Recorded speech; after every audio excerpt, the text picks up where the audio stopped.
Paris in the fall, the last months of the year and the end of the millennium. The city holds many memories for me, of cafes, of music, of love, and of death.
As I picked myself up, all I could hear was the ceaseless drone of traffic. Life went on around me. But the explosion was to change my life forever. The blast had blown out the glass, leaving a gaping hole.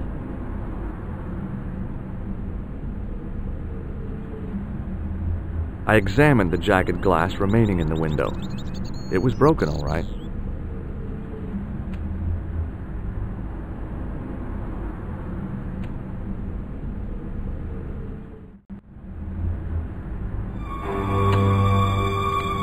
Freeze! Hold it, right there. Whoa, don't shoot. I'm innocent. I'm an American. Can't make up your mind, huh? I demand to see the American consul. Drop your weapons and get down on the ground. Put that thing away, Sergeant Moo. I apologize, monsieur, but I cannot permit you to leave. Am I under arrest? Ah, no, I would simply like to ask you some questions. En avant, to the café, marche.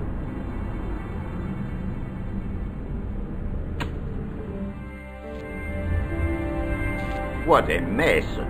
This bombing is an outrage, is it not? Stop that, monsieur. Stop holding your breath at once. Has it occurred to you that he may be dead, Moo? Oui, monsieur, but I prefer to look on the bright side. Besides, I recall a case where the killer escaped by feigning death. However, in this case, the man is quite dead. Clearly, the killer knew of his presence and... How many times have I warned you about premature extrapolation? All we know is that he is dead. It seemed reasonable to assume... A great detective assumes nothing. Take Maigret, for instance. But he was a fictitious character, monsieur. Why, he was no more real than Poirot or Tintin. That's different, Moo. They were comedy Belgians. Anyway, it is unlikely that even you will learn much from talking to the dead. Examine the girl and take her statement, if you can.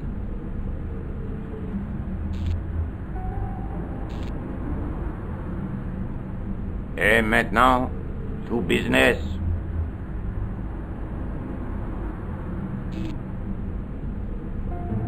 Your name, please? George Stobart. I'm from California. And what brings you to Paris, Monsieur Stobart? Travel. I'm touring Europe. You chose well. The city is most beautiful at this time of year, no? Yeah, I guess so, apart from the bomb blasts. Were you in the vicinity of the cafe at the time of the explosion? Yeah, I was sitting out on the sidewalk. I was lucky I wasn't killed. The inspector passed over my remark with no reaction. Did you see the deceased enter the cafe? Yes, I did. Was he alone? Yeah. And did he say anything to you? No. He was more interested in the waitress. Did you see anyone else in the cafe? Yeah, there was a guy dressed as a clown. He was carrying an accordion. An accordion? Bon, the picture is forming in my mind, and it is not a pretty one. Is the girl all right, Moo? She'll leave. She confirms the American statement. A clown with an accordion, no doubt an elaborate and eccentric disguise. Very well. Eh bien, I have heard enough. What do you mean? I am satisfied that you know nothing. You may leave. I hope this little incident does not spoil the rest of your vacation. What about my personal safety? Can't you at least give me some advice? What can I say? Stay alert and look out for suspicious characters. And don't cross the road until the little man shows green. Great advice. I honestly believe you are in no danger, monsieur. Should you remember anything of importance, please contact me. My card.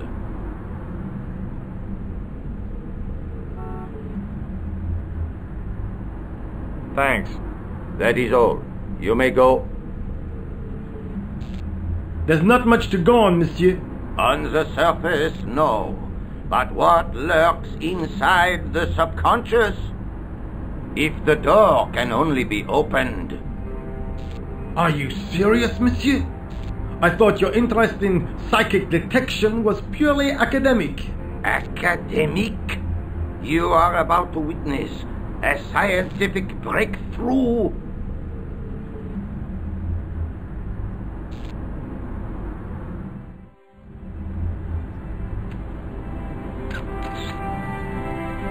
The girl presented a confident but sullen mask to the world, an expression more suited to the face of a delinquent youth.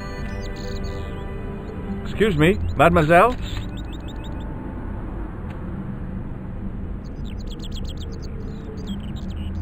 Hi, my name's George Stobart.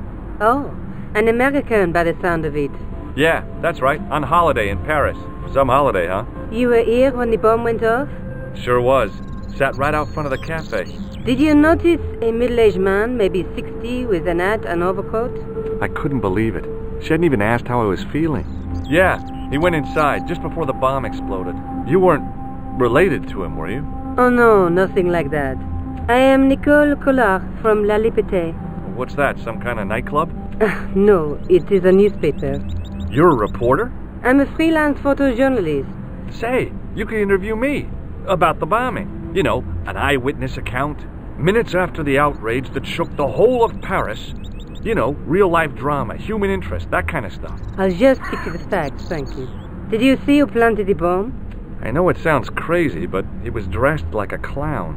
Oh, God. It's him again.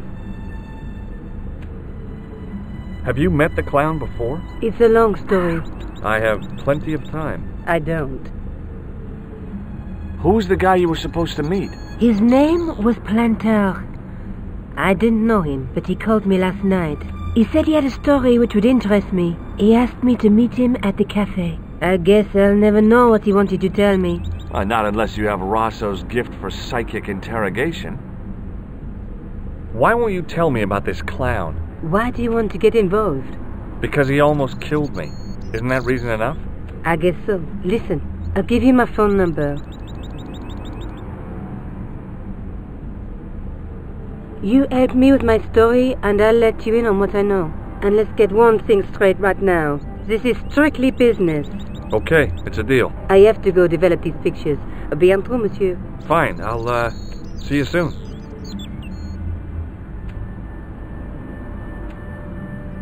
The sergeant was a scrawny man in his 50s who resembled a constipated chicken.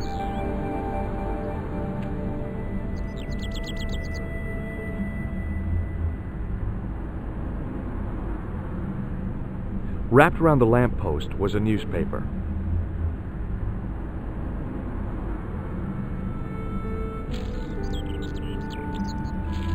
The leading article referred to the visit of a Nobel Prize winner from some unpronounceable Eastern European state. That was the only news story. The rest was rumor, gossip, and sensationalism. Then I noticed the writing at the foot of the page. It read Salah Eddin, 1345.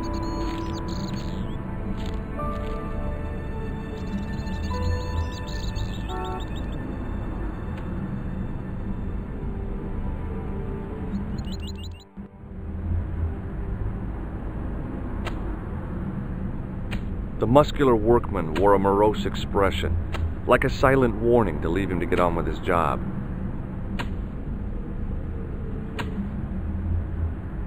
Hi, can you spare a few minutes? I thought you'd been arrested. No, it was a misunderstanding. When he pulled that gun, gah! I thought that was it. Those automatics pack quite a punch, you know? He made a mistake. He thought I was a terrorist. You? A terrorist? Ha! He was only doing his duty, I guess. Would you like to read my newspaper? I haven't got time to read that. Can't you see I'm busy? You could read it on your lunch break. 10 minutes is all I get. And if my boss had his way, I wouldn't get that. He'd have me on a drip, so I didn't have to stop to eat. Oh, take the newspaper and quit complaining.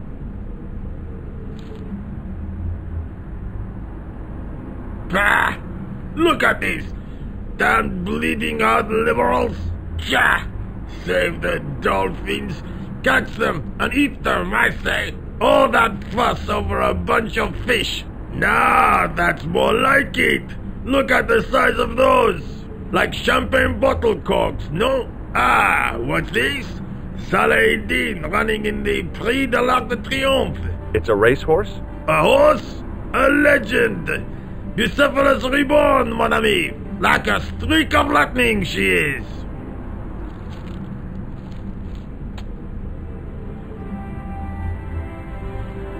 Do me a favor, won't you? Keep an eye on my hole. I'm off to put some money on that nag.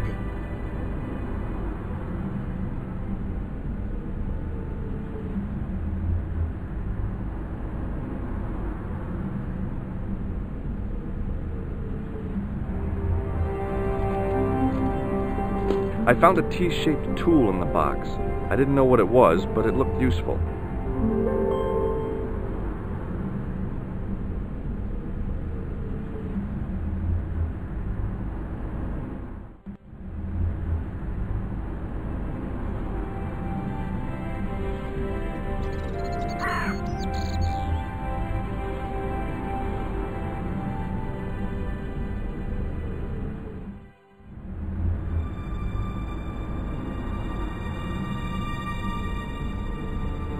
It was an iron cover concealing the entrance to a drain or sewer.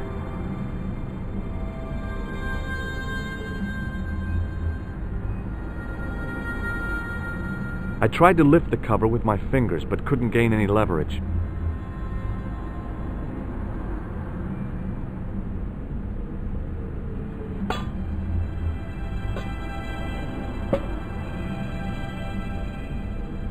I lifted the cover to reveal what smelt like the entrance to a sewer.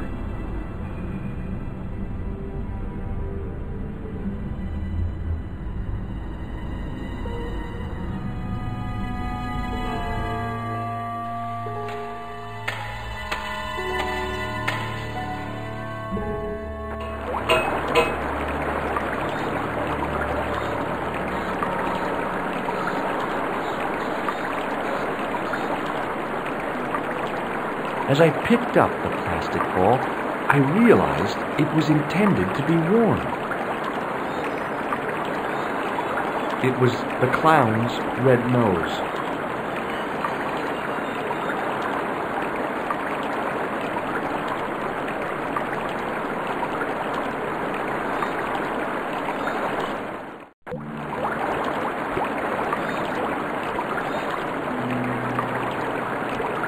It was a soggy, crumpled paper tissue.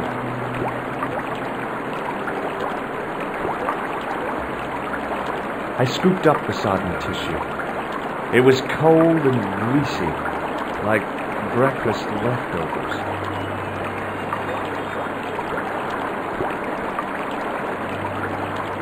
It was a small scrap of cloth caught on the rusting spike.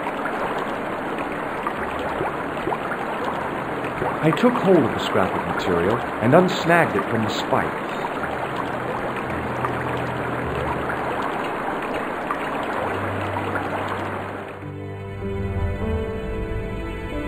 Hi there. Hold it right there, you sewer rat. I knew you'd come back, and now I've got you. What are you talking about? You're trespassing. Come out of there, immediately. That's what I'm trying to do. Give me your hand. Ha! You won't catch me with tricks like that. Keep your distance, monsieur. Okay, okay. Now, what were you looking for? I was looking for a clown. Huh, ridiculous. Do you really expect me to believe that? He planted a bomb in the cafe and blew it up. What? The cafe? Blown up? Mon Dieu, that is awful. And you say the person responsible was dressed as a clown? That's right. He blew up the cafe, escaped into the sewer, changed his clothes, and came up here. Ah, mon Dieu. And then, the man I chased, do you think that man and the clown are one and the same? Well, yes, it had crossed my mind. Ah, that still does not explain what you were doing down the sewer. For all I know, you are in league with him. Oh no, I'm just a tourist. Most tourists are content with the Eiffel Tower, the Louvre, or the Pigalle. I didn't realize my waste pipes were such an attraction. Tell me about the man you apprehended. What is there to tell? He was a typical criminal type, just like you. Does the name Plantar mean anything to you? No, it doesn't. Who is he? The man who was killed in the cafe. I'm gonna find the guy responsible. I'll find him. Even if it means following him down every sewer in every city in Europe. Ah, you need some sensible boots. You won't get far in those stupid sneakers. Do you know the waitress at the cafe? Oh, she isn't hurt, is she? No, she's fine. Oh, thank heavens. A poor girl like her isn't safe with the likes of you roaming the streets. Can't you understand? I'm not a gangster. I'm an American tourist. Ah, that's what you say. I have to be going. I'll let you out.